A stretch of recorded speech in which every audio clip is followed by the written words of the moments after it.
Graça e paz, abençoados! O canal Luzes da Graça vem mais uma vez estar aqui com vocês nesse dia que fez o nosso Pai Criador. Viemos aqui trazer um assunto novo que vamos estar comentando aqui. Temos vários vídeos para postar para nós aprendermos um pouco mais a palavra do nosso Pai. E o assunto é: se Jesus não voltou, quem está morando em nós? Então é uma pergunta: se Jesus não voltou, quem está morando em nós? Então nós podemos desde já pegar aqui no livro de João. Vamos aqui no livro de João, ou melhor, vamos aqui no livro de Mateus, capítulo 24, 34. Vamos iniciar aqui. O canal Luz da Graça vem iniciando dizendo o seguinte: abençoados, o nosso Pai Criador, mais uma vez, abençoados do nosso Pai Criador, mais uma vez o canal Luz da Graça vem esclarecer este assunto sobre a vinda de Jesus, onde muitos têm um entendimento equivocados acerca deste assunto. Amados, temos que ter consciência e entendimento de que as palavras faladas pelos discípulos foi referida ao povo da sua época, antes do juízo. E negligenciar este fato é dizer e afirmar que nós somos a geração deles. E vamos em Mateus 24, 34, onde nós vemos as palavras faladas para os discípulos. Preste atenção, Mateus 24, 34. Mateus 24, 34, diz assim: em verdade vos digo, Jesus falando para o povo daquela época, falando para os discípulos, para o povo daquela época, presta atenção. Em verdade vos digo que não passará esta geração sem que todas essas coisas aconteçam. Então, como sistema religioso, o povo evangélico, principalmente, espera a volta de Jesus e espera esses acontecimentos de Mateus 24 venham acontecer. E nós vemos que uma geração era contada 40 anos.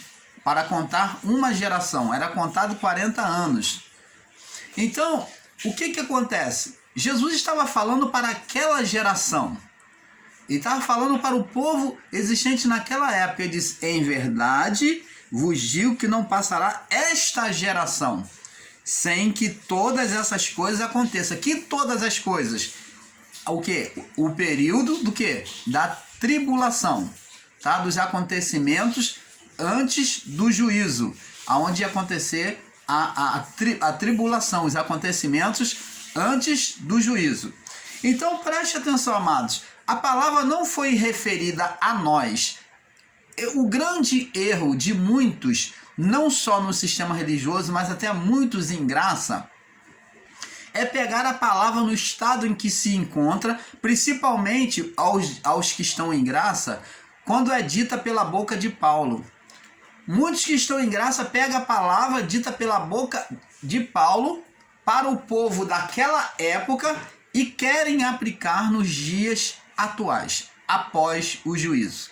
Isto é um grande erro, isso cria um grande embaraço no entendimento das pessoas. Isto cria um espírito de confusão de entendimento. Então temos que saber discernir o tempo e a época. Paulo, em todas as escrituras, ele falou para o povo daquela época e não para nós após o juízo. Entendeu? Então, Paulo falou para o povo daquela época, como Jesus está falando para o povo daquela época, daquela geração. Então, o povo da sua época, antes do juízo, e negligenciar esse fato é dizer e afirmar que nós somos a geração deles. Mateus 24, 34. Vamos lá no livro de Lucas também, que diz a mesma coisa. Lucas também, no capítulo 21, aonde é anunciado os acontecimentos antes do fim, 21, no verso 32.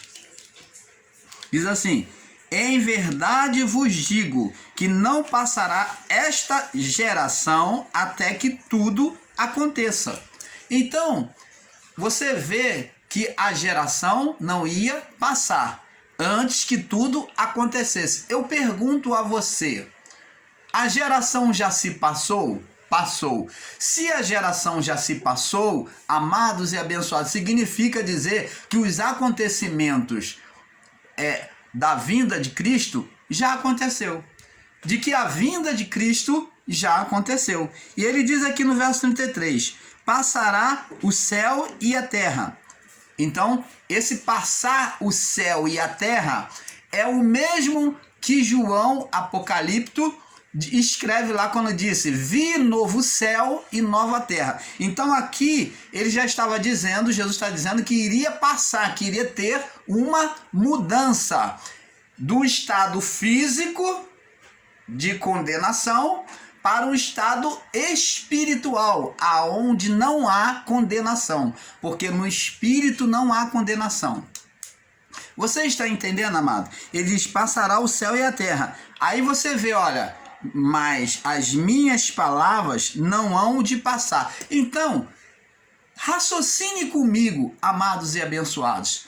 Como é que pode passar o céu e a terra, terminar como muitos do sistema religioso entendem que vai se acabar? Como é que pode então continuar sendo pregado a palavra? Porque ele diz assim, ó: passará o céu e a terra, mas as minhas palavras não hão de passar. Para quem iria ser pregada a palavra se tudo iria se acabar? Se o mundo, o cosmo, o mundo cósmico iria se acabar? Para quem iria ser pregada a palavra? Você está vendo que esse passar céu e terra não é de forma literal, não é de forma física, mas fala de mudança de estado espiritual. Aonde Deus deixa a carne de lado, a forma física com os homens, e Deus agora faz uma criação espiritual. Aonde? No próprio homem, dentro do nosso coração. Novo céu e nova terra, no espírito humano. Você está entendendo, amados? Agora, vamos prosseguir aqui. Jesus falou que o reino de Deus seria tirado daquele povo.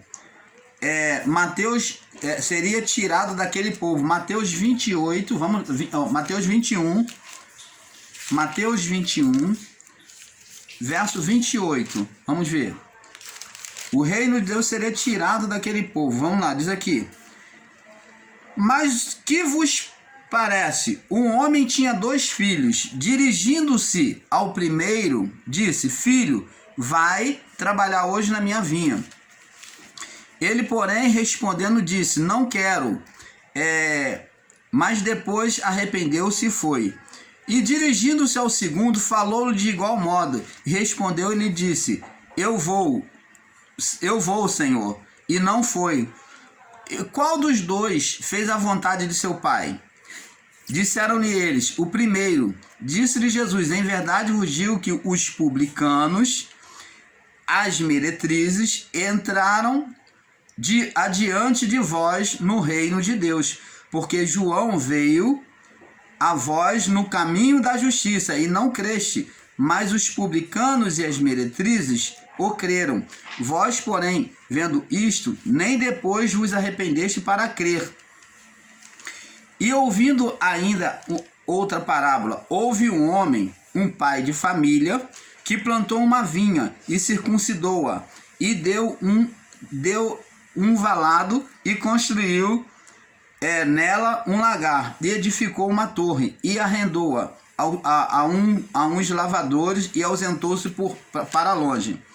E chegando-se o tempo dos frutos, enviou seus servos aos lavadores para receber os seus frutos. Os lavadores, apoderando-se dos servos, feriram um e mataram outro e apedrejaram outro.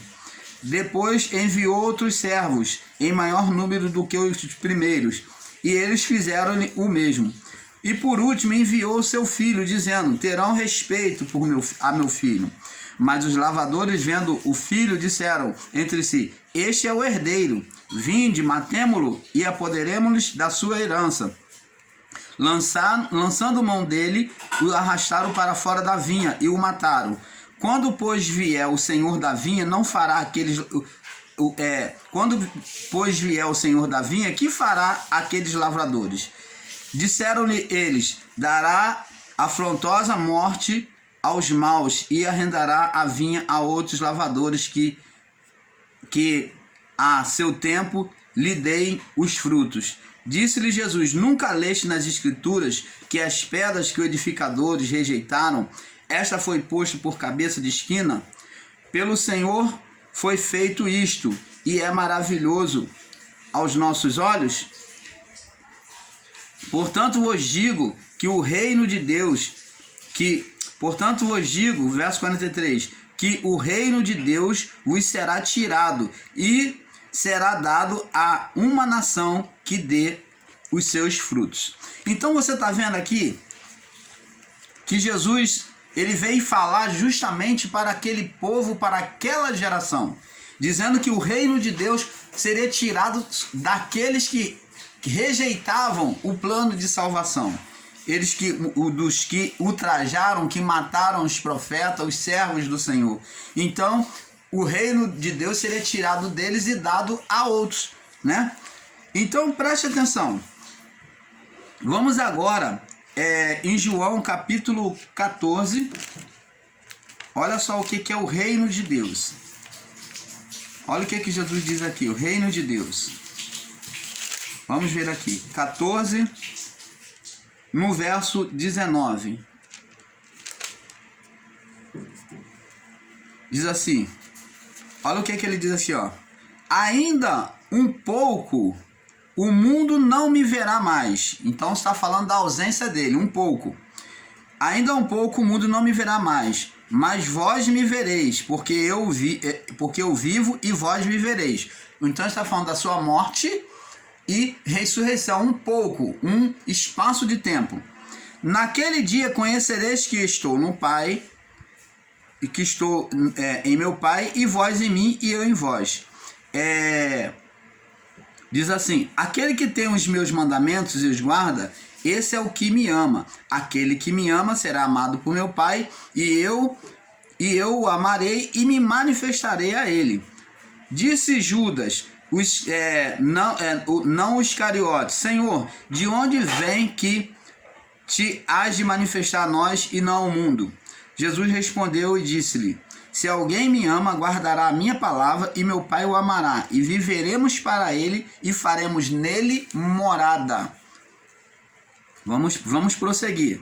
Diz aqui, quem não me ama não guarda as minhas palavras. Ora, as palavras que ouviste não é minha, mas do meu Pai que me enviou. Tenho-vos dito isso estando convosco, mas aquele Consolador, o Espírito Santo, que o Pai enviará em meu nome, esse vos ensinará todas as coisas e vos fará lembrar de tudo que vos tenho dito. Então, amados e abençoados, você está vendo aqui? Ele diz que o Espírito Consolador viria sobre eles para estar com eles, que o Pai iria enviar a ele. Então, é o Espírito Santo.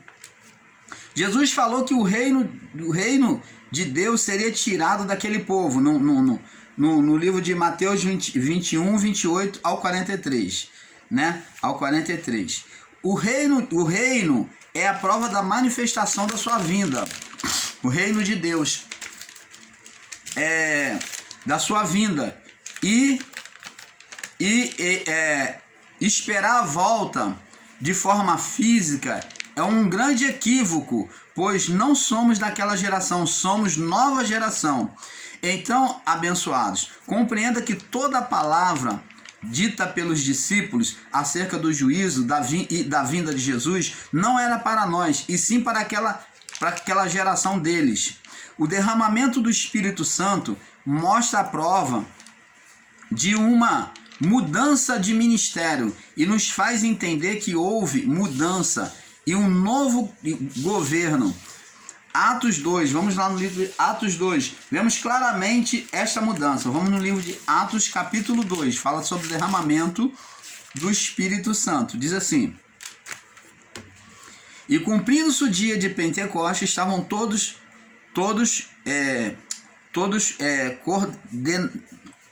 cordemente no mesmo lugar, concordemente no mesmo lugar. E de repente veio do céu um som como de um vento veemente e impetuoso, encheu toda a casa em que estavam assentados.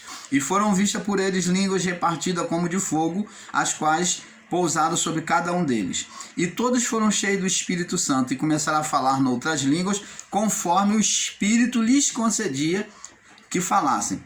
E em Jerusalém estavam habitando judeus, homens religiosos de todas as nações que estão debaixo do céu.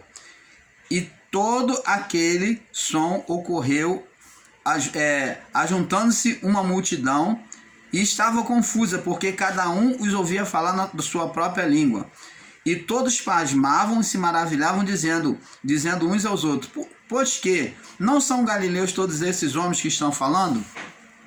Como, pois, ouvimos falar cada um na nossa própria língua em que somos nascidos? Partos e medos, elamitas, e os que habitam na Mesopotâmia, na Judéia, Capadócia, Ponto, Ásia, Frígia, Panfilha, Egito, partes da Líbia, junto ao Cirene, forasteiros romanos, tanto judeus como prosélitos, cretenses e árabes, todos temos ouvidos em nossas próprias línguas falar as grandezas de Deus. E todos se maravilhavam, estavam perplexos, dizendo uns aos outros: que quer isto dizer? E todos zombando diziam: estão cheios de mosto. Pedro, porém, pondo-se em pé com os 11, levantou a sua voz e disse: homens judeus e todos que habitais em Jerusalém, seja-vos isto notório, escutai as minhas palavras. Esses homens não estão embriagados como vós pensais, sendo a 3ª hora do dia. Pois isto é o que foi dito pelo profeta Joel. Nos últimos dias acontecerá, diz Deus, que do meu espírito derramarei sobre toda a carne, e os vossos filhos e as vossas filhas profetizarão, e os vossos jovens terão visões, e os vossos velhos sonharão sonhos, e também do meu espírito derramarei sobre os meus servos e sobre as minhas servas naqueles dias, e profetizarão, e farei aparecer prodígios em cima no céu e sinais embaixo na terra, sangue, fogo e vapor de fumo. Então, amados e abençoados, nós vemos aqui que o Espírito foi derramado, e aonde reuniu todas as nações. Ali, no derramamento do Espírito, agora foi se estabelecido o reino de Deus. João Batista e Jesus, João Batista foi o precursor de Jesus, né, na pregação do Evangelho. Ele já vinha dizendo: está próximo o reino de Deus. Jesus também, reino de Deus e reino dos céus, fazia o mesmo sentido. Então, Jesus, quando João Batista foi preso, Jesus assumiu o ministério radicalmente e continuou ensinando, dizendo: arrependei, porque é chegado a vós o reino de Deus. João Batista falava: está próximo. Como Jesus é quem vinha anunciar diretamente, trazer diretamente o reino de Deus, então ele falava: arrependei-vos, porque é chegado a vós. Quem era o reino de Deus? O próprio Jesus. Ele que viria expressar e fazer manifestar o reino de Deus. Por isso ele não só pregava, como ele demonstrava as manifestações do reino. Como, irmão Paulo? Através de curas, libertações, né? Através de sinais. Então, tudo isso que Jesus fez no seu ministério foi uma demonstração de cuidado e amor de Deus para com os pobres e os miseráveis, aqueles que estavam sendo oprimidos e clamavam e buscavam a misericórdia de Deus. Todos aqueles que deram ouvido à palavra, que se voltaram para o evangelho anunciado por Cristo e os seus apóstolos, eles tiveram benefício, eles provaram do reino de Deus. Agora, o Espírito, com o Espírito derramado, né, de forma abundante sobre toda a criatura humana, sem acepção. Você vê que é povo de todos, de todo o continente, de todo mundo, ali foi reunido, né? Foi no dia de Pentecoste, era uma festa onde havia um encontro de todas as nações no templo de Jerusalém.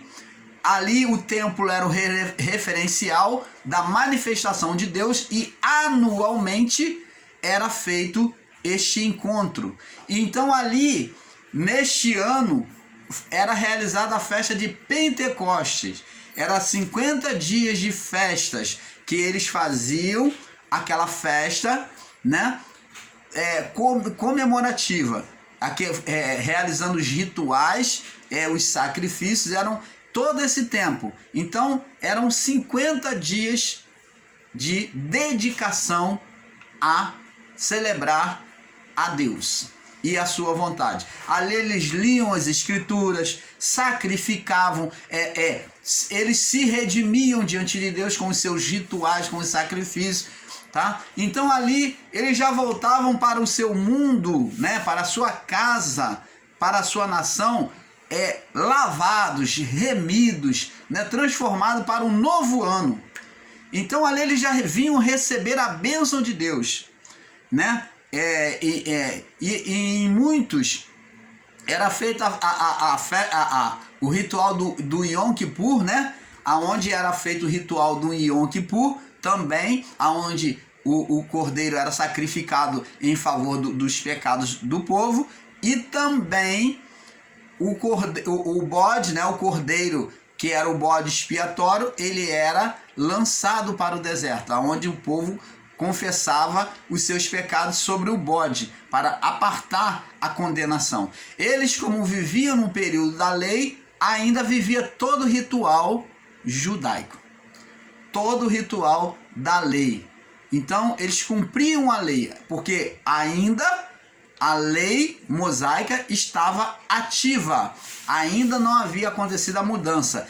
Cristo foi o articulador desta mudança. Então a morte de Cristo foi que articulou, que fez essa mudança de estado de morte espiritual para vivificação do espírito. Ele tirou a condenação do espírito, dos espíritos, desde o início até a cruz.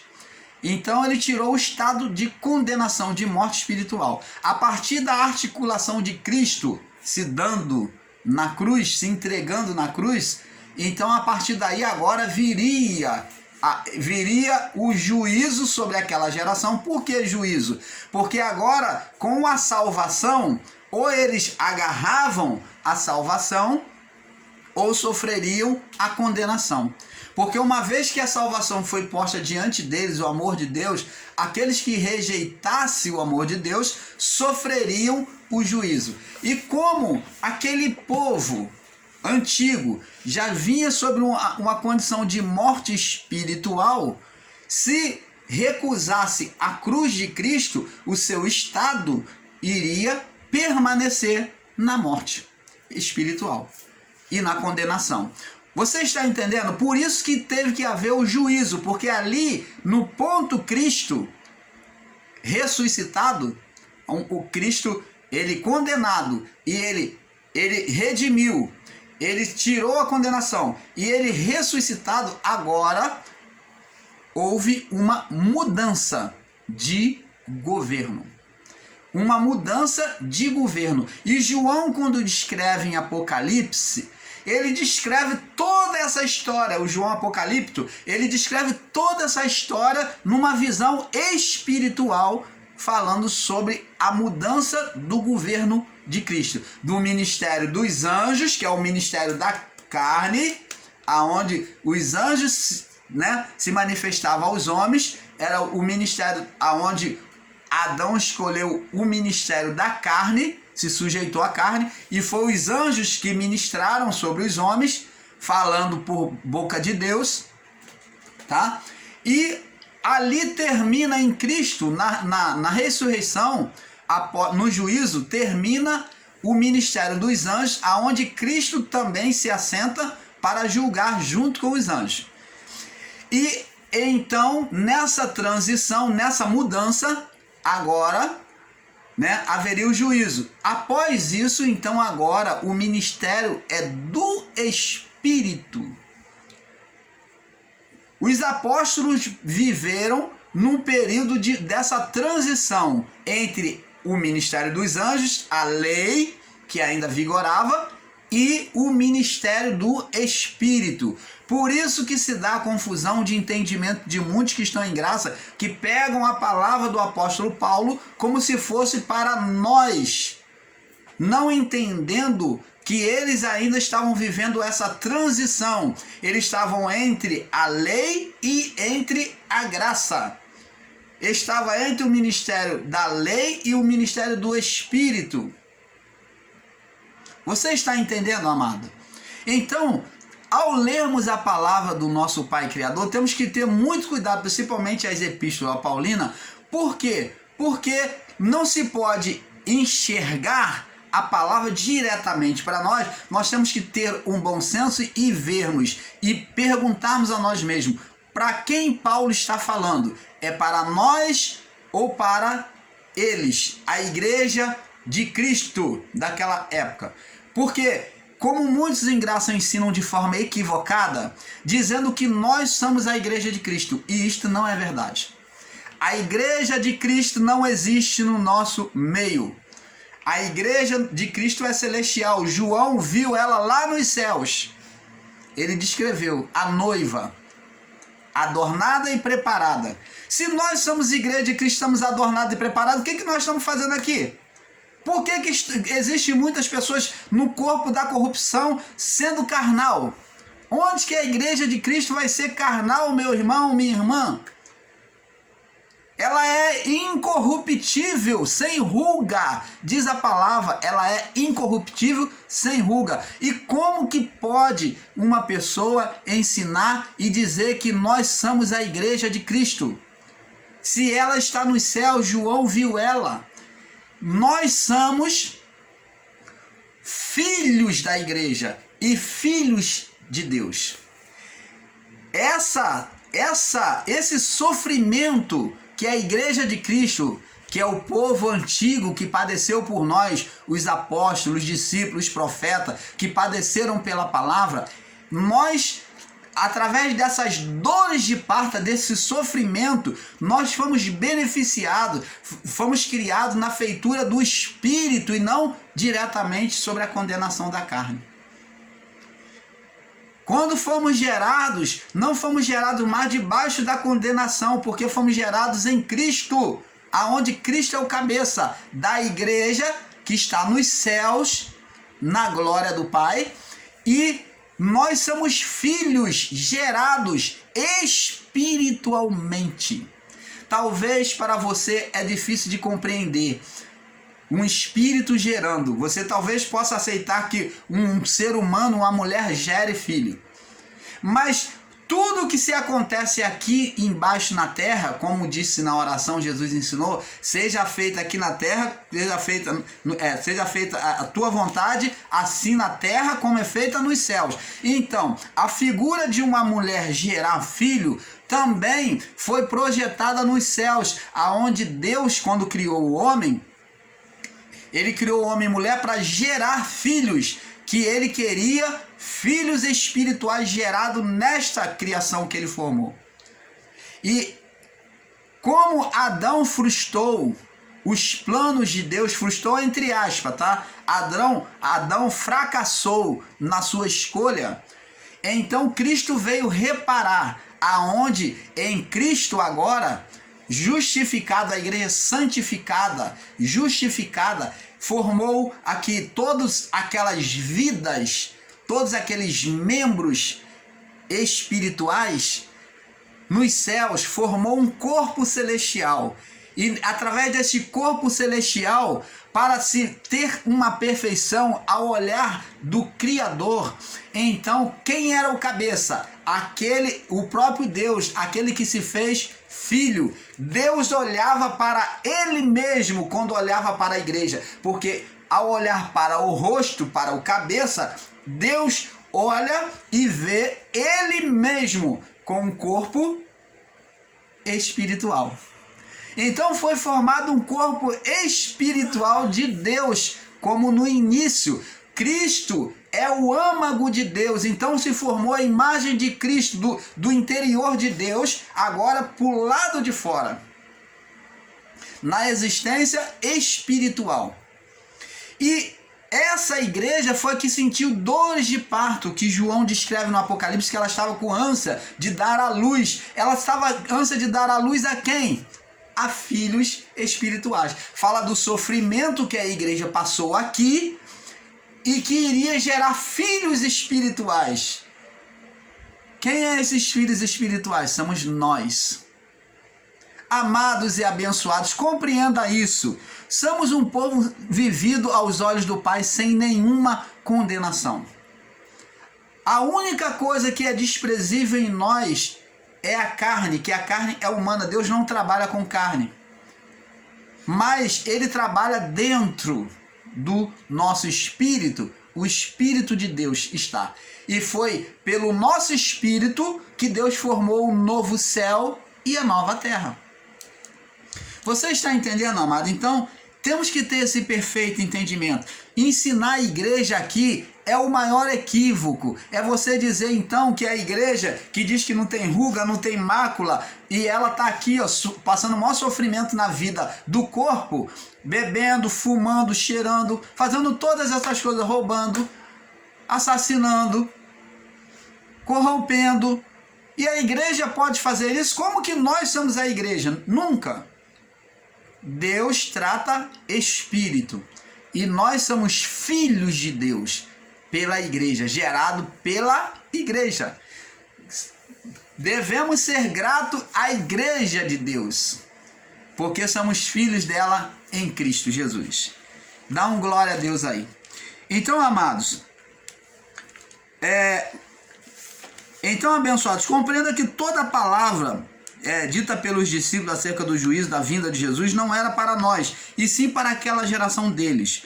O derramamento do Espírito Santo mostra e prova uma mudança de ministério, que nos faz entender que houve uma mudança e um novo governo. Atos 2, vemos claramente esta mudança. Observe que o Espírito foi derramado sem acepção. Agora observe também em Atos, vamos lá, Atos 1, no versos 5 ao 11, diz assim: olha o que Jesus falou antes do batismo, antes dele subir. Ele ressuscitou e então ele falou para eles aqui, ó: porque na verdade João vos batizou com água, mas vós sereis batizados com o Espírito Santo não muito depois desses dias. Jesus dando a instrução a eles, tá? Antes de subir aos céus. Ao verso 6, aqueles pois que haviam reunido perguntaram-lhe dizendo: Senhor, restaurarás tu nesse tempo o reino de Israel? Então estão preocupados, perguntando acerca da mudança de reino, da vinda do reino de Deus. Olha só o que Jesus diz. Disse-lhe: não vos pertence saber o tempo ou as estações que o Pai estabeleceu o seu próprio poder. Então está falando da vinda deles, queriam saber da vinda deles. Mas ele disse, ó: mas recebereis o poder do Espírito Santo que há de vir sobre vós, e ser-me-eis testemunha tanto em Jerusalém como em toda a Judéia e Samaria, e até os confins da terra. E quando dizia isto, vendo eles, foi elevado às alturas, e uma nuvem o recebeu. Ó, então chegou um momento que eles estavam vendo Jesus subir. Ó, Jesus dando as últimas instruções, foi subindo. Chegou um momento em que as nuvens encobriu a imagem de Jesus. E a palavra diz assim: e ocultando a seus olhos. Então eles não podiam mais ver Jesus. Chegou um limite que a nuvem o cobriu e eles não podiam mais ver. A nuvem representa o juízo. Então, está dizendo que após o juízo, Jesus não seria mais visto de forma física, com os olhos. E estando eles com os olhos fitos no céu, enquanto dizia, eis que junto deles se puseram 2 homens vestidos de branco, os quais lhe disseram, esses 2 homens eram varões, eram anjos em forma humana. Os quais lhe disseram, verso 11: Homens galileus, por que estáis olhando para o céu? Este Jesus que dentre vós foi recebido em cima no céu, há de vir como para o céu o viste ir. Então preste atenção, abençoado. Como é que eles viram Jesus ir? Preste atenção. Eles viram Jesus subir, chegou um limite em que uma nuvem o encobriu. Nuvem, na palavra da Escritura, significa juízo. Significa juízo. Juízo. E então, após o juízo, Jesus não mais foi visto. Então, você que está no sistema religioso e espera Jesus voltar de forma física ou de forma visual, com os seus anjos tocando trombeta, olha, espera sentado, porque vai criar calo no bumbum. Porque não vai acontecer jamais, porque aqui está bem claro de que a nuvem, o juízo, o encobriu. O juízo está dizendo que Jesus haveria o juízo, como já houve o juízo, e após o juízo, ele não foi mais visto. E diz aqui, ó: Homens galileus, por que vocês estão olhando para os céus? Como muitas pessoas hoje esperam Jesus vir nos céus. Esse Jesus que dentre vós foi recebido em cima no céu, ele há de vir. Olha, não está negando que ele iria vir. Então, nós, em graça, não negamos que Jesus já veio. Mas negamos que Jesus não vai voltar da forma aparente, como muitos esperam. Ó, esse Jesus foi recebido em cima no céu, há de vir, assim como para o céu o viste ir. Como que eles viram? Jesus foi subindo nas nuvens e o quê? Após a nuvem ele desapareceu. Eles viram Jesus após a nuvem? Não. Então ali foi um sinal para que eles entendessem que Jesus não iria voltar mais de forma física, que após o juízo, Jesus não vem com a aparência dos olhos. E nós vamos ver isso. Então, a pergunta é justamente acerca da mudança do reino e do juízo, ou onde a partir da habitação de Cristo por meio do Espírito neles, que a batalha do reino aumentaria e chegaria ao fim de tudo, o juízo. Jesus anteriormente já havia avisado também em João 6:62. Jesus já havia anunciado de que ele iria ser recolhido. João 6:62 diz assim: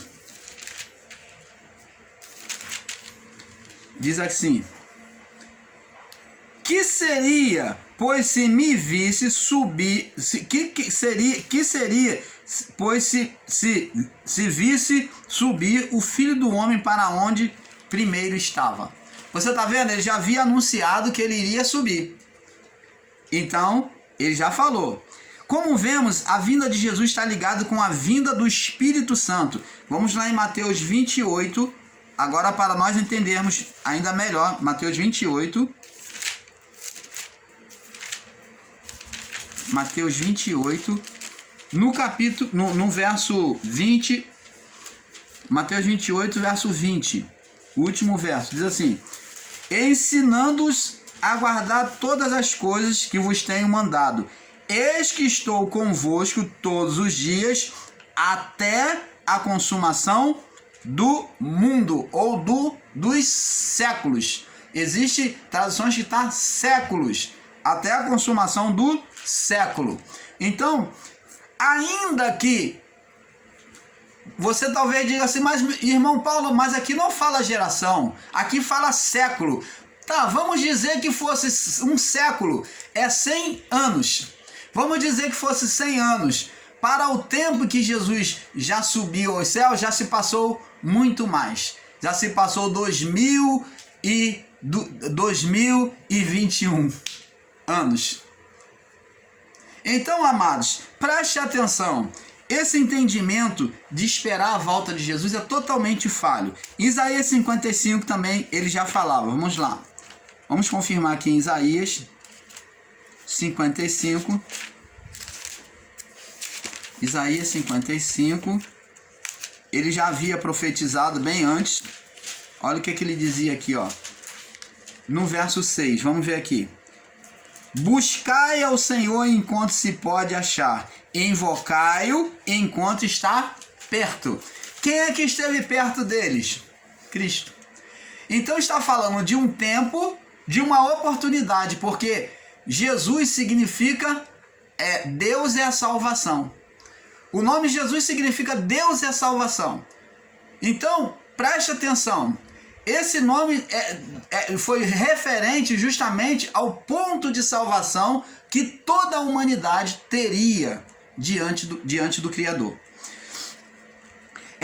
Considerar as palavras dos discípulos sobre a vinda de Jesus e sobre o juízo eterno é esperar por algo que nunca vai acontecer, ou afirmar que Jesus irá morrer na cruz mais uma vez.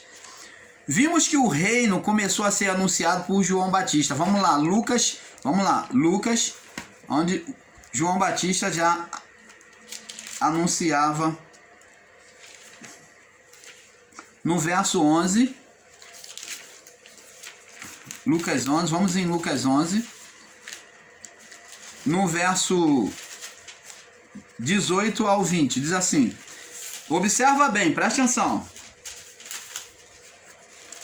Ó, vamos ler do verso 17 em diante. Vamos ler do verso 15. Mas alguns deles diziam, ele expulsa demônio por Beelzebu, príncipe dos demônios. Então está dizendo que Jesus expulsava demônio por um espírito superior, o chefe dos demônios.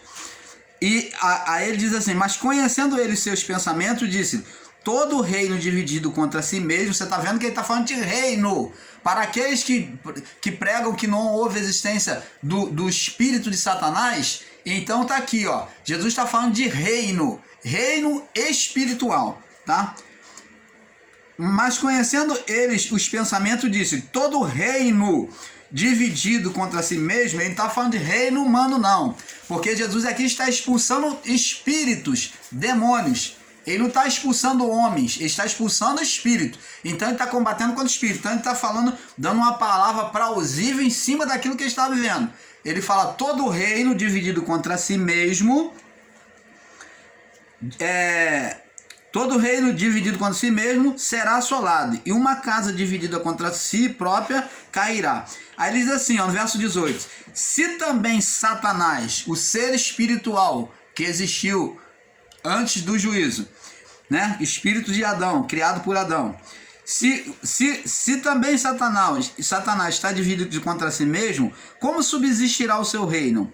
Pois dizeis que eu expulso demônio por Beelzebu. Se eu expulso demônio por Beelzebu, por quem expulsam os vossos filhos? Pois eles serão os vossos próprios juízes. Mas se eu expulso os demônios pelo dedo de Deus, pelo dedo de Deus, certamente a vós é chegado o quê? O reino de Deus. Então ele está dizendo que o reino de Deus já estava sendo anunciado por ele, que aquela libertação que ele estava fazendo ali na vida daquele mudo, né? Daquele mudo, quando saiu o demônio. Então ele estava dizendo que aquela libertação já era a manifestação do dedo de Deus tocando, trazendo o reino de Deus, manifestando o reino de Deus. Então, podemos ver aí. Vamos agora no livro de Lucas 17. Ele ainda fala de reino também. Lucas 17, no verso 20 e 21. Diz aqui. Diz assim.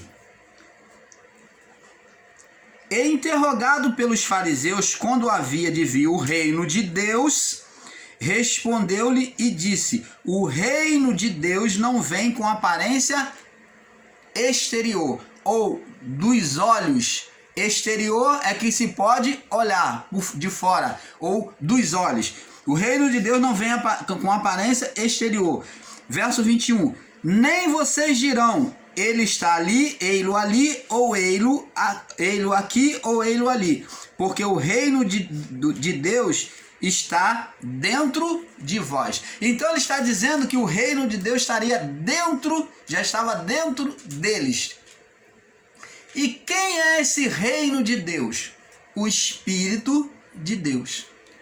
O Espírito que vinha pela palavra anunciada, quando eles recebiam a palavra, o Espírito habitava neles e eles então manifestavam o reino de Deus. Você está entendendo, amados? Então, temos que entender que o reino de Deus é que está dentro de nós. E ele é a prova de que Jesus voltou, de que Jesus já está aqui dentro de nós. A volta de Jesus é invisível. Ele diz aqui, ó, no verso 21, nem dirão, ele está aqui. Você não pode ver Jesus voltando com os anjos, você não vai ver. Você não vai ver eles tocando trombeta, Jesus descendo. Isso é uma linguagem de figura, meu amado e abençoado. O reino de Deus já está aqui dentro de cada um de nós. É o Espírito Santo.